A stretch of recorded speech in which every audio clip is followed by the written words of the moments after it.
Hi, boys and girls. We're back again with another story from Taylor's Bible Storybook. And this is story number 24, and it's called A Big Surprise. Joseph told one of his servants to fill the men's sacks with grain and to put their money back in the top of the sacks, just as he had before. And Joseph said, "Put my silver cup in the sack of the youngest boy, Benjamin." So that is what the servants did. In the morning, as soon as it was light, the men got on their donkeys and started happily back to Canaan. But they were hardly out of the city when Joseph told his servant to chase after them and stop them and ask them why they had stolen his silver cup. So the servants hurried and caught up with them. They were very much surprised and wondered what the servant was talking about when he asked them about the cup. "God forbid that we should do such a thing to steal the governor's cup," they said. They reminded the servant that they had proved their honesty by bringing back the money that they had found in their sacks before, and that they certainly wouldn't steal a silver cup. "If any of us stole it, we ourselves will kill him," they said, "and all the rest of us will go back and be slaves." The servant said that only the one who had stolen the cup would be a slave, and the rest of them could go home. Then they all took down their sacks from the backs of their donkeys and opened them so that the servant could look. He began with the sack of the oldest, but the cup wasn't there. He went on down the line, but none of them had the cup. And then he came to Benjamin, and there was the cup right at the top of Benjamin's sack. Now the poor brothers didn't know what to do. They tore their clothes in sorrow and finally loaded up their donkeys and went back to the city with Benjamin and the servant. When they saw Joseph, they all fell to the ground before them.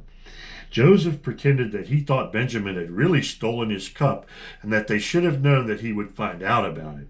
Judah stood up and spoke to Joseph for all of them. "Oh, what shall we say to my Lord?" he asked. "God has found out our wickedness. We are all your slaves." But Joseph said that only the one that had stolen the cup would be a slave. The rest of them could go on home to their father. Judah pleaded with Joseph. He reminded him about the first time they had come to Egypt for food and how Joseph had asked whether they had a father and a brother at home. And when they had told him yes, their father was an old man now and their brother was still very young, they had told him that their father dearly loved his youngest son, for it was all that he had left from his wife Rachel, who was dead. But Joseph said that they must bring their younger brother to Egypt within the next time that they came. And they said that the boy could not leave his father, for if he did, his father would die. But Joseph told them that if he didn't bring back their brother, they could never come back. Judah explained to Joseph that when he had went home, they had told their father what he had said, and that their father had wanted them to go back to Egypt to buy more food, and they told him, "We can't unless Benjamin goes with us, for the old man told us not to come back without him." Then their father told him that if anything took Benjamin and anything happened to him, he would die of sorrow.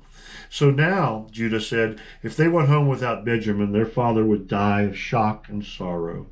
Then Judah begged Joseph to let him stay and be a slave instead of Benjamin, and to let Benjamin go home to his father.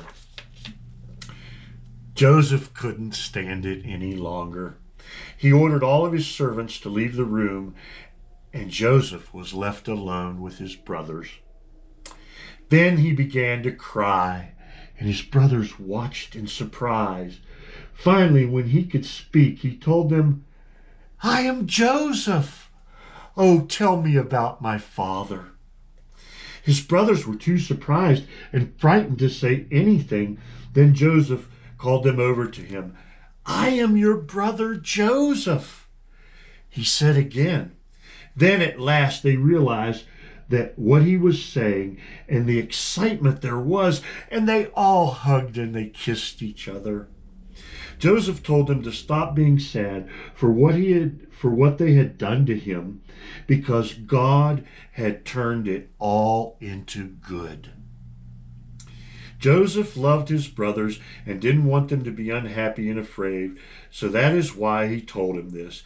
He explained to them that the famine would last another 5 years, and for God had said that there would be no crops all that time.